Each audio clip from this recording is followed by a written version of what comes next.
ભરૂચમાં નર્મદા નદીમાં ઘોડાપૂર આવ્યું છે. જળસ્તર ભયજનક સપાટીએ પહોંચ્યું છે. 24 ફૂટ સપાટી વટાવી 25.26 ફૂટે ગોલ્ડન બ્રિજ નજીક નર્મદાની ભયજનક સપાટી પહોંચી છે. તંત્ર દ્વારા આજુબાજુના કાંઠા વિસ્તારના ગામોને એલર્ટ કરાયા છે. તો સરદાર સરોવર ડેમમાં 23 દરવાજા સિઝનમાં પહેલીવાર ખોલ્યા છે. 5,30,291 ક્યુસેક પાણીની આવક થતાં નર્મદાના જળસ્તરમાં વધારો થયો છે. છેલ્લા 24 કલાકમાં 40 સેન્ટીમીટરનો વધારો થયો છે. નર્મદા ડેમનું જળસ્તર 135.93 મીટર સુધી પહોંચ્યું છે. ડેમના 23 દરવાજા 2.50 મીટર સુધી ખોલવામાં આવ્યા છે. ગેટમાંથી નર્મદા નદીમાં 4,46,451 ક્યુસેક પાણી છોડાયું છે.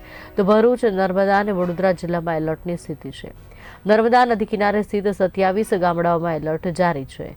નર્મદા ડેમ અત્યાર સુધીમાં 90% ભરાયો છે.